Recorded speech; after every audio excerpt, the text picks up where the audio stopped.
Ave Dominus. Oh,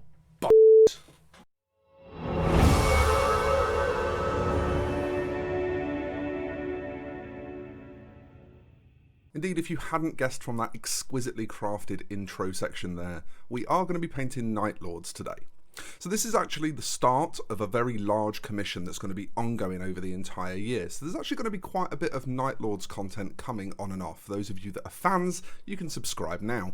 The piece itself that we're going to be painting today is kind of a test scheme for the army, so it was an opportunity for me to learn whether my assumptions about what paints I wanted to use were going to work the way that I wanted them to work, and to kind of work around any problems as they arose and figure out solutions, test the basic scheme, that kind of thing. So everything that we come up with in this video is a first draft. However, fortunately for me, it looks like everything, as you can see from these completed pictures, is gonna pretty much work out for an ongoing scheme. There'll be a few areas I'll need to trim the fat on the rank and file troops, you know, maybe spend a little bit less time on those, but I think as a rough go-to for getting an entire army done, this is going to serve as a nice little how-to video. So let's get on with painting some Night Lords. Okay, step one, we have a black primed miniature. The weapon is in a separate sub-assembly. You'll see it nipping in and out of the clips as we go through this. But we're going to take some P3 Exile Blue to kick off and just give it a spray pretty much all over. Maybe just missing the underside so that we have got a little bit of true black shadow here and there. From there, we'll come in with some Signar Blue highlight, again from P3 Paints, and this is going to be a little bit more targeted now. We're going to be looking to pick out areas where we want highlights to be starting, or where we just want to create a bit of tonal variation in the panels. Okay, for step 3, we get to get the little plastic cups out. We're going to take P3 blue ink, quite a bit of it, probably about sort of 4 or 5 drops in there, and then P3 red ink, maybe, you know, just a couple of drops of that, so it's definitely more in the direction of blue. And we're going to make this kind of, what's the word, eggplanty, kind of aubergine purple. And I'm going to add a little bit of Lamy and medium to that as well, just to help it not be quite so staining. And we'll take that ink and we'll use it to glaze upwards into any of the flat panels, sort of creating kind of a modulated effect, albeit a little bit more subtle. And then we'll also kind of just pin wash it into some recesses all around the power armor. Okay, now this is going to be a little bit strange maybe, but because of the way airbrushes tend to have a bit more transparency to the paint, our first highlight colour here is actually going to be a mixture of Exile Blue and Cygnus Blue, which is going to seem a little bit weird because we've already got some of the Signar Blue highlight on there, but coming off of the brush, it's going to be a lot more saturated, so it is going to still look like a bit of a highlight. And this is mostly going to be for the edge highlighting in the darker areas anyway, and just to set a matching tone in the other areas. Then, somewhat predictably, we're going to get into the pure Signar Blue highlight, and we're going to do a second stage of just nice textural highlights. The customer specifically requested my textural highlighting style for this, so it was a chance for me to really lean into that and do something a bit cool with it. Okay, now here's the curveball. We're going to be grabbing Meridius Blue here, which is kind of a turquoisey colour. We're going to start to mix some of that into our Signar Blue highlight for the next stage of highlights. And another stage of built-up texture now with pure Meridius Blue. I promise we're nearly at the end of building up this texture, and it doesn't take that long because it is just little dots here and there. The final stage of highlights is the Meridius Blue plus just a little bit of pure white added into that to make a nice bright poppy highlight colour, and this really is just for some little dots here and there. It's very subtle, very minimal.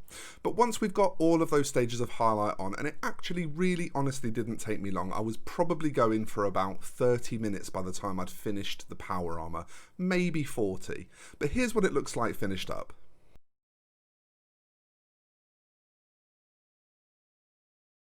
Okay, seeing as I've just put some pure white onto my palette, I'm now going to just run in a few little bits of lightning here and there around the armour. I'm never really quite sure just how deep you want to go on the lightning with Night Lords, but one of my Patreons in my Discord was watching me while I painted this, because I do often stream live when I'm painting commissions into my Discord, and he suggested to me that you should be able to see lightning from every angle you look at the miniature at.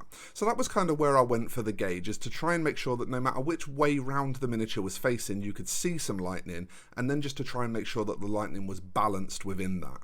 And then just for a little flourish, we're going to take some murderous magenta from P3, we're going to thin that right down and just chase a little bit of it around that lightning just to create some kind of pinky, sort of glowy transitional spots here and there. It's just for a bit of visual interest. This step isn't necessary if you don't feel like doing it. And now a nice boring task, we get to black out all of the areas that are going to be other colours. I always like to start from a base of black because it allows me to build in sort of a deepest point of shadow, and it kind of just makes my life a little bit easier as I start to build up my highlights. This is one of the reasons why my style of painting tends to be quite dark, because I really like to build my shadows all the way back down to black wherever possible. But we're going to be using that black just to get those areas blacked out, and once that's all done and we're ready to start going on with the other colours, this is about what we're looking like. Okay, next up we're going to take Praetor Red Base, again from P3. You may notice here that I've spec'd a lot of P3 on this job, just because they're quite adjacent to Games Workshop colours in most cases, but I find that they handle a little bit better, they go on a little bit smoother, and most importantly, I find that they blend much cleaner. So I spec'd P3 for this so that it kind of has the right look for the GWE kind of thing, but makes my life as a painter a little bit easier than if I'd used the actual GW paints. Anyway, that's me digressing. Praetor Red base tone to base coat in all of the reds. And then remember that armour wash that we made at the start, the red ink and the blue ink together to get that kind of aubergine-y colour? We're going to go back in with that, and that's also our shade for our reds. Again, just being efficient, you know, it means that I can make up a stock of that ink before I start a big batch job and just have it on hand. So this is, again, you know, a bit of forward thinking for the process of working on the greater part of this commission as it starts to come in. And then we'll rebase some of those areas with that Praetor Red base, just leaving some of that shadow colour in the deepest recesses in the areas where I want to be out of the light, that kind of thing. It's a little bit fiddly just working around the bat on his chest and the bat on his shoulder because they are sort of a little bit awkwardly positioned, but just get them sort of rebased as best you can and you'll be in good shape. And then from there, the aptly named Praetor Red highlight makes a perfect highlight for Praetor Red base. Who would have known? I actually started out first of all just mixing a little bit of the Praetor Red base into it to cut it back a bit so that I could get away with doing a couple of stages, and just picked out a few highlights in my red areas. And with that all said and done, this is what you end up with the reds. Now once you've got that contrast in place of the reds and the blues with the matching aubergine coloured shading to sort of tie them together, creating those kind of confusing crosses of red and blue, you really start to see the effect that you're going to get now. We're starting to get a pretty clear picture of where this is going.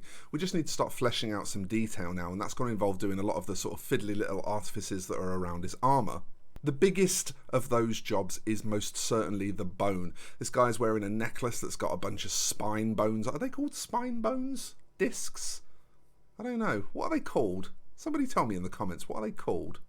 Anyway, he's got a necklace with a bunch of spine bones on it. He's got hands hanging off of his areas. He's got skulls. He's got rotting heads, all sorts of garbage. And one of the biggest jobs is the bone. There's quite a few little details on him that are in bone colour. So we'll begin basing those in Xandri dust.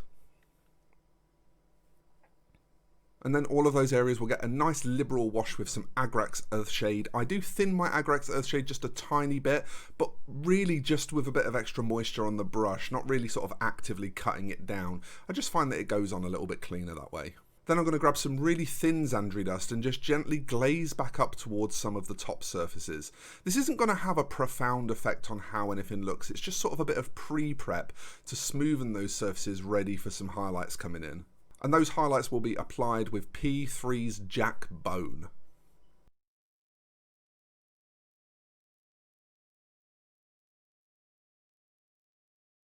Okay, we've got all of that dead skin to do now, so we're going to take some Iron Rack skin from the Citadel base range, and we're just going to put a dot of that Meridius blue in it that we were using earlier.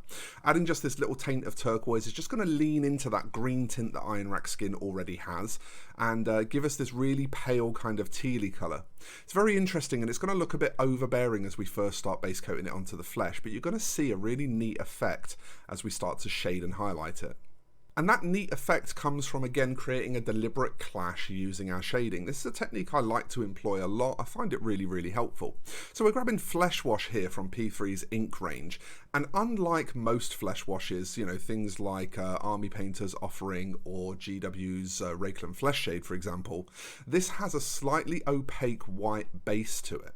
And what that means is that as it dries, it has a natural effect of kind of blending midtones and creating some transitions, but it still leaves good solid dark shadows. They're just not quite as over contrasted as some of the other shades can look. When we combine it with a green like this, as you can see, it gives us a really cool effect. And we can now start adding some white into that flesh tone to build up some highlights on top of that and further that separation between the green and the red, whilst at the same time desaturating some of it so that it doesn't look too messy and we get a bit more of a distinction between the two colours. Okay, now this might make me a little bit unpopular, and I apologise if it does, but I've decided to skip the metallic section of this tutorial. Whilst I am using P3 paints, they're gold that is the most similar to Retributor armour, and a little triad of silvers. They are called Boiler Black. I think I've got them here on my desk. I could probably tell you while I'm recording this. They're called Boiler Black, Cold Steel and Quicksilver, and then the gold is called Rulic Gold. And essentially, whilst I am using slightly different paints here, I'm treating these in exactly the same way as I always treat metallics. So I'm just starting with the darkest colour and then mixing a mid-tone in the case of the gold by adding some silver to it, or in the case of the silvers, I'm just using the one out of the bottle, and then adding more silver to get a highlight tone, building up and building up and building up. And this is exactly the same way you see me treat metallics in almost every video. I don't want to keep giving the same recipe a million times. I don't want to bore you.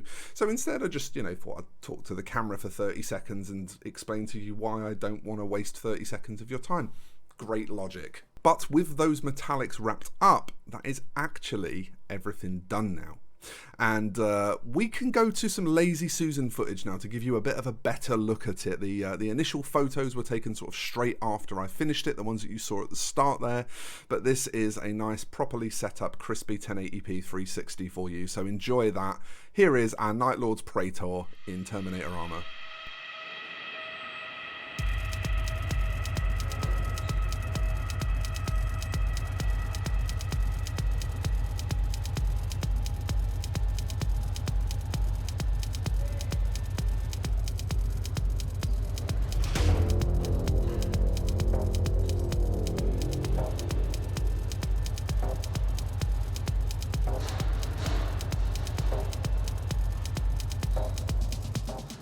And there you have it. I think that's a really solid basis going forward from which I can design this Night Lord's army and get it all painted beautifully.